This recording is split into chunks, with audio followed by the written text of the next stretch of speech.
Hello my dear friends, you're on the Military Summary channel, and today we will discuss the situation in Ukraine on the 15th of April of 2024.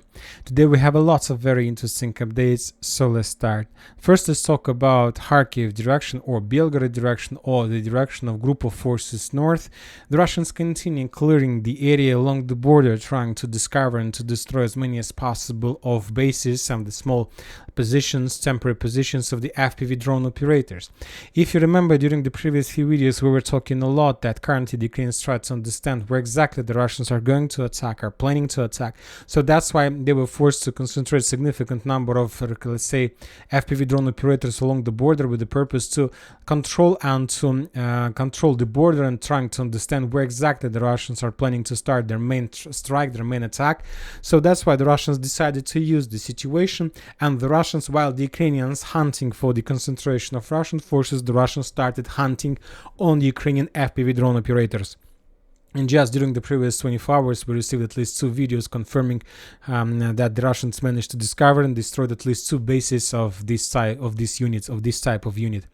Furthermore, we got some additional updates on the line on the road to Kharkiv.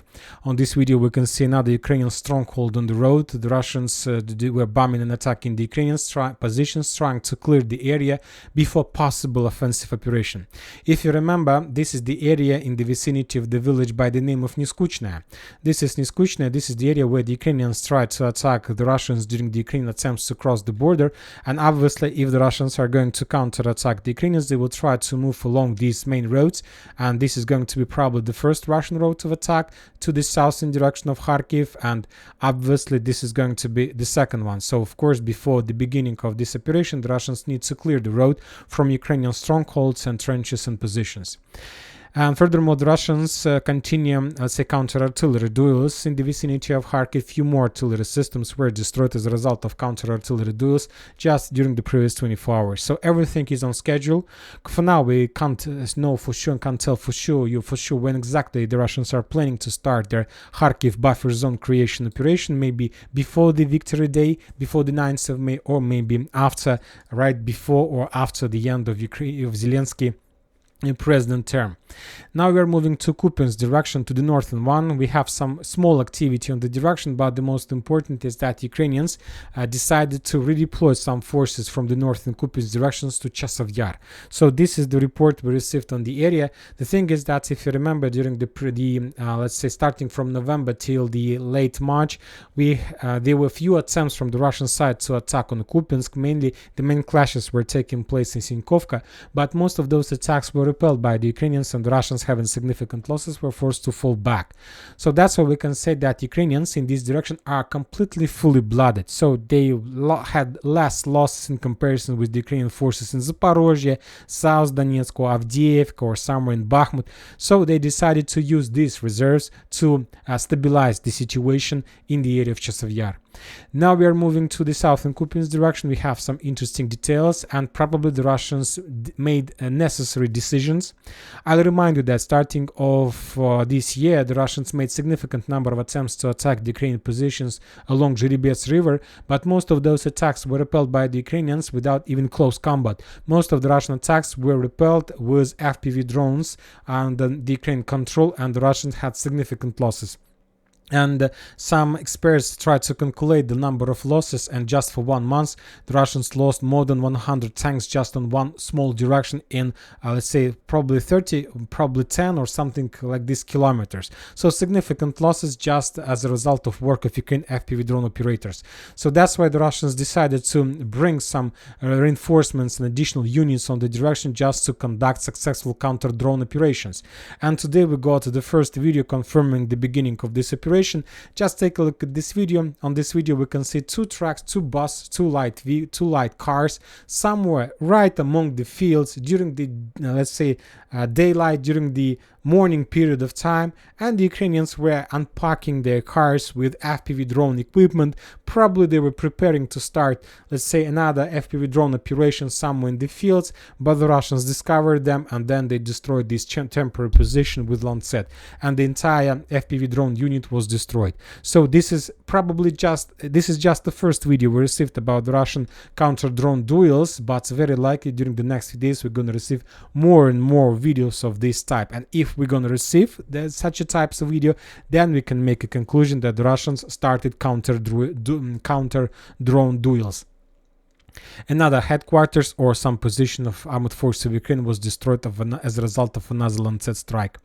Now we are moving to Siver's direction. Today we haven't received almost anything from the area, just a slow activity in Bilogorovka. The Russians took another operational pause. They need probably additional regrouping before further offensive. No updates, no changes on the ground. Verkhnykamensk, after short advances in the eastern part, the Russians stopped, also probably in some operational pause, or they need to destroy significant number of Ukrainian strongholds in Verkhnykamensk before moving further. Very interesting videos and details are coming from Vimka direction. Today the Russian sources published us the video if you remember, a few days ago the Russians were attacking the Ukrainians using the motorcycles. That was a very fast attack, an expected attack, and just using the motorcycles the Russians managed to bypass significant distances to land the infantry and to capture the strongholds. So on this video we can see the details of that operation. 4 motorcycles moved along on the Ukrainian positions, landed and captured the territory. So that was something new, something like from the movie of Mad Max, but it was probably Mad Ivan or something like this if we're talking about the Russian production. Anyway, regarding these, let's say, Russian attacks on the motorcycles, the Russians continue bombing and attacking the Ukrainians along the railways with the purpose to reduce the Ukrainian, let's say, defense and to reduce the Ukrainian, let's say, resistance in the area. Very likely, after such a heavy artillery preparation, we can expect another Russian attack along the railways with the purpose to establish control over the railway station Vimka. The same story on we can see on the strongholds between Razdolovka and Veselaya that located on the hill. The Russians continue clearing these fortifications with the purpose, after clear this area, to start the ground operation. Now we are moving to Chasiv, probably the most interesting and the most critical area for the Ukrainians. A lot of things, a lot of details we received from the direction that I would like to share with you. First of all, I'll remind you that the Russians, as a result of offensive operation, managed to, the most important, establish complete fire control over the Seversky Donetsk-Donbass canal and basically to cut the Ukrainians on the eastern part of Chasiv from the mainland. From now on, the Ukrainians on the Russian side of the canal are no longer able to evacuate and to move back to the mainland because the main roads are under fire control, and basically the Ukrainians will lose up to 90% of the personnel and the equipment they will try to take with them. I'll remind you that currently the Ukrainians are mainly concentrated in this part of Chasiv, and this part of Chasiv is currently encircled by the Russians. So this is exactly the area where the Ukrainians were stuck and the area that Ukrainians can leave due to operational, already probably even not operational, but probably tactical encirclement. So this is the Ukrainian positions. And there are lots of, let's say, talks, rumors, and probably fights are coming from the area between, let's say, Ukrainian units on this direction. I'll remind you that the core of this defense on this brigade, on this direction, was on the shoulders of 67th Mechanized Brigade. And the 67th Mechanized Brigade it's like a part of Ukrainian army, but mainly it's like a private army. It's a private military campaign. It's a private military company, more to say, and this 67th Brigade was created on the base of the right sector, Pravy sector, the organization that was recognized as a terrorist organization in Russia. So basically, this brigade was created on the core, on the base of neo-Nazi organization. So that's why it's, let's say, guys that the Russians are not very pleased to see. Right, so for some reasons, Syrsky, the head of Ukrainian army, sent this brigade in Chasiv because he had some conflicts with them in the past, and the biggest conflict is that this brigade is not under control of Ukrainian army. They have their own sponsors, they have their own vendors who pays them money, who gives them some jobs, some tasks to do, and so on. So maybe that was the reason why Syrsky decided to destroy this brigade, because they are not under his control, and he sent him here. And when this brigade first arrived in the area, of course, the situation wasn't critical as the situation right now. But after a few weeks of clashes in this direction, the Russians managed to improve their positions, first of all, to break through the Ukrainian defense belt and to improve their positions, first of all, on the northern flank. And according to some sources, the Russians have already reached the Kalinovka village. And according to some sources, once again, this is approximately the Russian control on the direction. And this control is confirmed by deep state map, by different neutral mappers. So significant progress, and obviously the Russians are very close to the main supply road between Kalinovka and the northern Chasiv. Furthermore, according to information we have during the previous few days, the Russians improved their positions and managed to break through the Ukrainian defense belt on the southern part of the same area.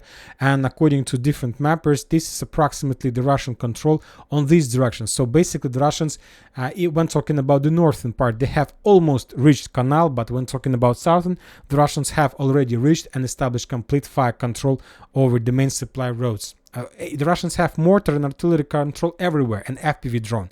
So now we understand that the Ukrainians from the eastern Chasiv Yar are no longer available to evacuate from this area, and basically they are in a cauldron.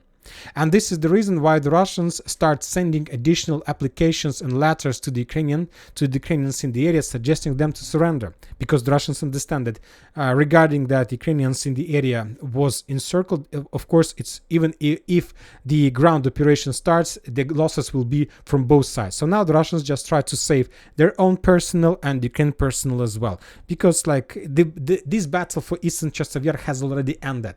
Now it's time to think how to reduce losses from both sides, to increase the number of prisoners of war, and to save as many as possible lives of Russian soldiers. So there is like applications, letters to the Ukrainian soldiers suggesting them to surrender, the instructions how to act on the direction, how not to be, let's say, to become, to hundreds if when the Russians start offensive.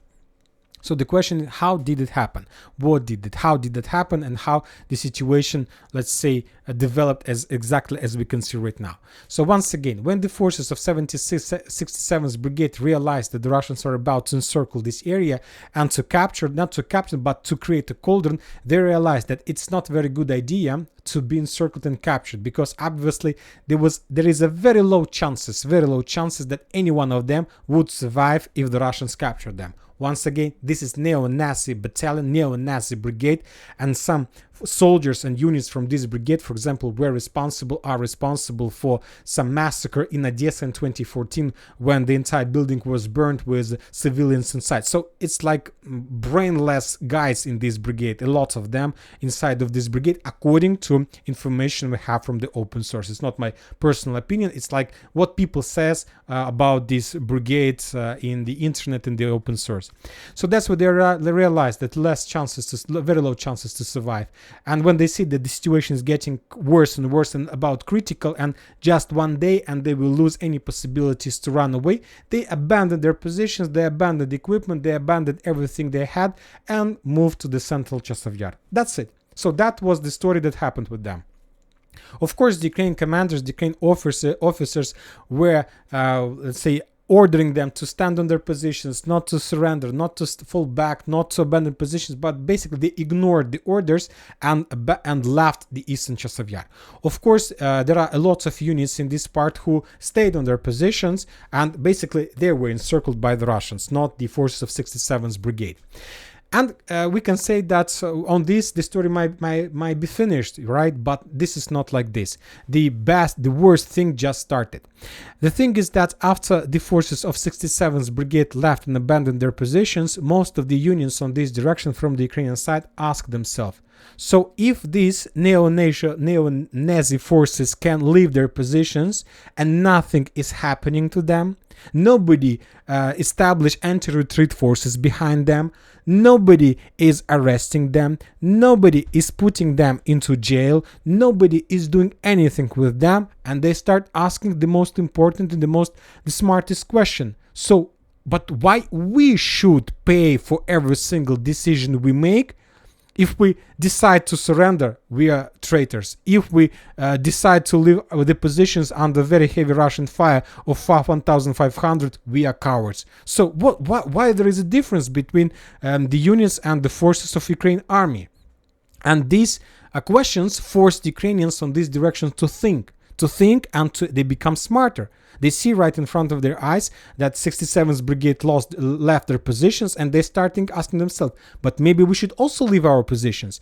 And the Ukrainians start leaving their positions. Every single unit on this direction, according to information we have, start leaving their positions and stop following the Ukrainian orders. And the entire situation forced even Syrsky, the head of the Ukrainian army, to arrive in Chasiv Yar with the purpose to stabilize the situation and not to allow to collapse the line of combat contact.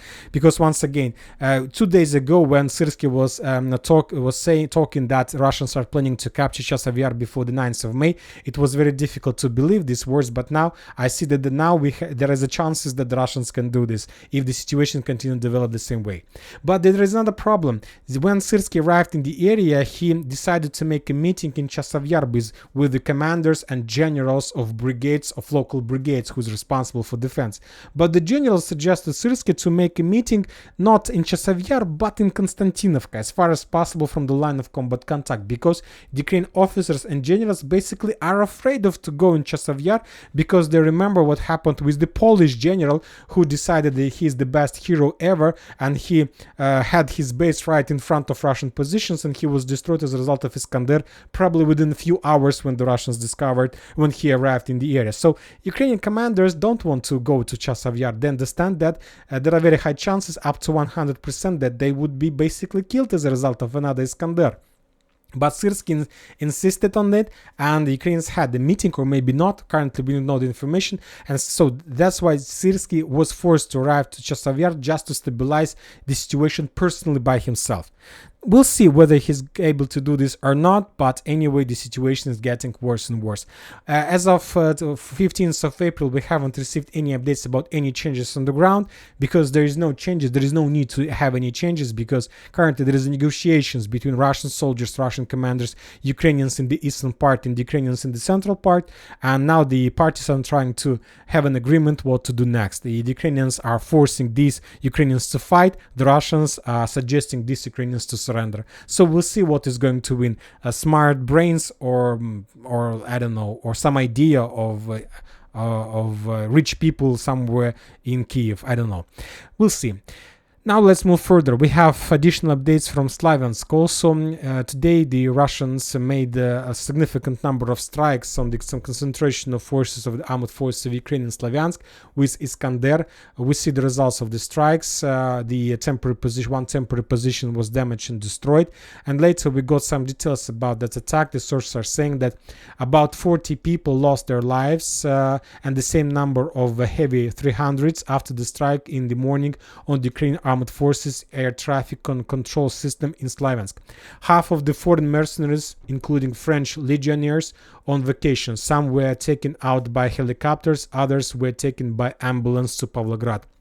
If you remember, a few days ago we were talking that the French redeployed their forces exactly in Slavyansk to prepare defense of the town before the Russian offensive. As I understand now, there is nobody who will prepare the defense. Now Macron needs to send additional batch of forces to Slavyansk.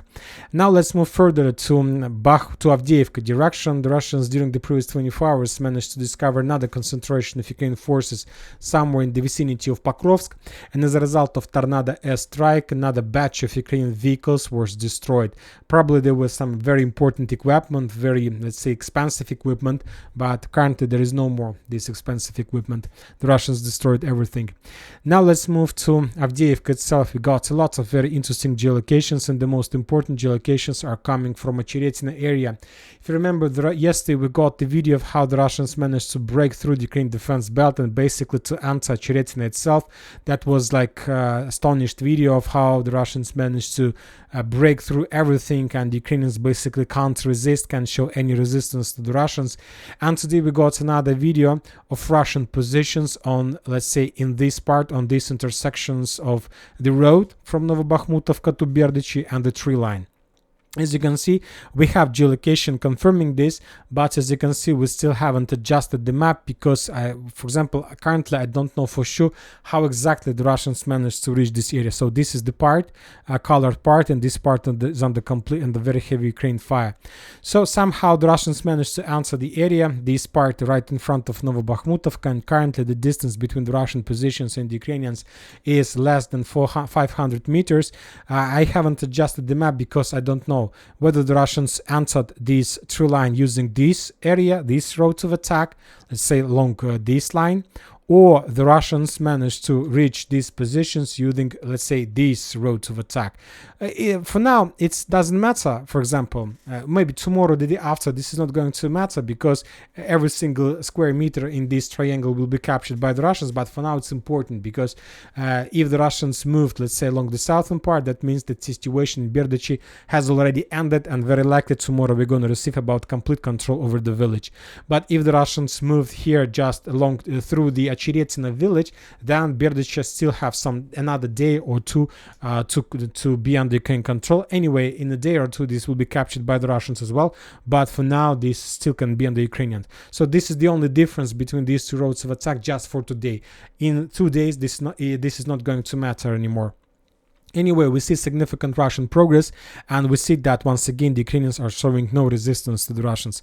Berdichi, as we discussed, currently there are a lot of questions about this area, but anyway, the days of Berdichi are completely numbered, and maybe during the next few days the Russians will establish complete control over the village as well. And because the most importantly, because of the fact that the Russians established control over the village by the name of Simonofka, we have the geolocation published by the Russians, by the Ukrainians, of how the Ukrainians were bombing the Russians in the central part, and which confirms the complete Russian control.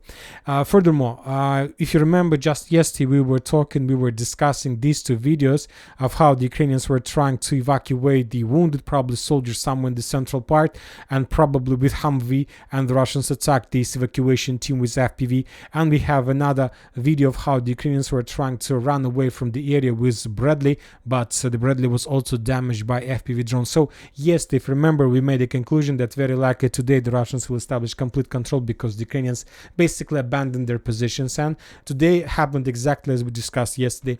So the same thing about Berdichi. Everything depends on which road the Russians were using to attack. If the southern one, then tomorrow the Russians will capture Berdichi as well. If the northern one, maybe the Ukrainians will be able to hold Berdichi for another 1 or 2 days, but not more. When talking about the, let's say, Yasnobrodovka, Umanska, Nitailova area, no changes, no updates, just the regular artillery clashes, artillery duels without any changes on the ground. Very likely, after a very short operational pause that is going to take place for another day or two, the Russians will renew their offensive with the purpose to establish complete control over the territory and to start and to begin the battle for Korovka. Krasnogorovka. I believe that the picture in front of your screen tells us the entire situation in the area. Significant Russian artillery superiority, aviation superiority. The Russians bombed every single square meter on the central, eastern and southeastern part of Krasnogorovka. Significant number of strikes. The Russians were bombing without counting their artillery shells, artillery rounds, without counting aviation bombs. So that was probably the heaviest artillery preparation, the biggest artillery preparation ever on this direction, and very likely during the next 48 hours the Russians will conduct few more attempts to attack the Ukrainians on the southern part of Krasnogorovka and of course in the central part of Krasnogorovka, with the purpose to get as close as possible to the main Ukrainian defense belt in the central part. We are talking about the industrial area. If industrial area falls, then we can start counting days when the entire Krasnogorovka will fall. So the situation, as you can see, is very critical for the Ukrainians on this direction as well. But we have some, let's say, adjustments on the line of combat contact. The Russians during the previous 24 hours managed to maintain the, let's say, their positions and to establish additional control over this small, let's say, foothold located in the southeastern part. So just a small development, nothing special. Now we are moving to Novomikhailivka area. As you can see, certain activity. the Russians managed to improve their positions on the northern flank, according to some mappers, without geolocated confirmations. According to the Russian sources, the Ukrainians continue abandoning their positions, moving Konstantinovka and Paraskovyevka, for now without any changes on the ground from the Russian side. We have certain activity in Ugledar direction. The Russians continue clearing operation of the trenches and fortifications between Ugledar and Pavlovka, and this is probably the 10th or 20th video in a row from this direction, which confirms that very likely the Russians will try to cross Kashlagach river with the purpose to attack Ugledar once again from many directions, and obviously this is going to this operation is going to start very soon.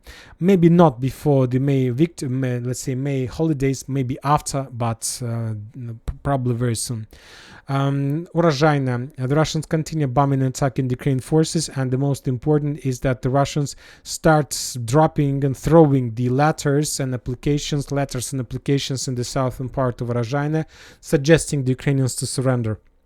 Obviously, this is the first step before the ground operation. This way, the Russians try to give Ukrainians on the southern part of Urozhaina to understand that after applications, they probably have 1 or 2 days to find the solution how to, let's say, surrender the Russians if they don't follow the Russian proposals and Russian suggestions. The Russians will start an offensive, and obviously the Russians will try to destroy everything on their way. So very likely during the next few days, the smart Ukrainians probably will surrender, and then the Russians will be able to move almost till the central part of the village, and which will lead to complete collapse of Staromayorska as well. So something big is going to happen on this direction during the next probably few days. Robotyne Zaporozhye area, we don't have anything, but we have certain activity of the Russian forces in let's say Gulyai-Polye. Lots of strikes on the communication, on equipment, everything is under very heavy fire. This is something new, as we discussed, for this direction. The Russians didn't have such activity in 2022 and 2023, but the Russians are very active in 2024. Something big is going to happen.